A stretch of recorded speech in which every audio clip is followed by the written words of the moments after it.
Hey guys doing? I got some more information about the breaking news that we had earlier today. Just around 1:17 p.m. Eastern Standard Time, as you probably know, North Korea fired what we now know is an ICBM missile, guys. I got some more information about this that I wanted to put out because when I put out my first video, it was kind of rushed. I kind of woke up in a daze. I probably sounded like I was probably drunk a little bit. I was pretty out of it, guys. But now we're able to gather ourselves. You know, we're able to gather ourselves and really look at what's going on. It's been a few hours. You know, what's the U.S.'s response? What's South Korea's response? So at this time, it does look like it was the Hwasong 14. I may have butchered that pronunciation, but it was an ICBM. They believe it was an ICBM. Its flight time was about 50 minutes. The missile traveled 620 miles and landed within 200 nautical miles of Japan's coast. So it did land inside the economic zone of Japan. It prompted the U.S. to come out, and General Jim Mattis came out, warned that North Korea now has the ability to hit everywhere in the world. This particular missile, you know, some experts are saying the realistic range could be around 8,000 miles, putting Washington, D.C., parts of Europe, and parts of Australia in range of North Korea now. It's also confirmed that this missile test is the most powerful yet that we've seen. It's traveled higher than any other missile test that we've seen previously. That's why we see Secretary of Defense Jim Mattis coming out and warning that, you know, they could hit anywhere at this point.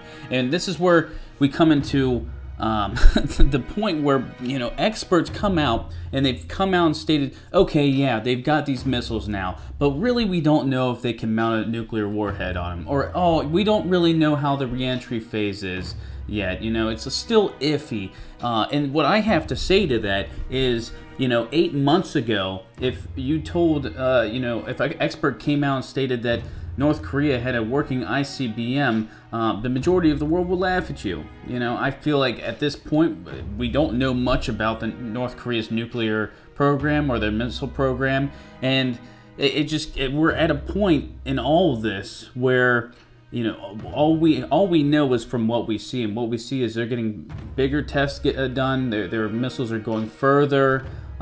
Nuclear tests becoming bigger and bigger. Apparently a seventh test, there's signs that maybe a seventh nuclear test may occur in the coming weeks, so that's something we're going to have to watch out for. President Donald Trump coming out, not really giving any words of wisdom as it pertains to North Korea, but basically saying that North Korea will be handled. We did see South Korea's President Moon talk about how he did not want to see a preemptive strike by the United States of America, but South Korea's President Moon and Donald Trump are both speaking about how to, you know, respond to these provocations. Senator Lindsey Graham was on CNN today, had some pretty tough words for North Korea, said that he hopes that North Korea realizes that President Trump and the United States of America will land a preemptive strike on North Korea if need be, if they do not stop. But at this point, we have not been given any evidence whatsoever that North Korea was going to stop. Nothing whatsoever. When they talk about being brought to the table, North Korea always states that their missile program and their nuclear program are off the table. So there is nothing that we've seen.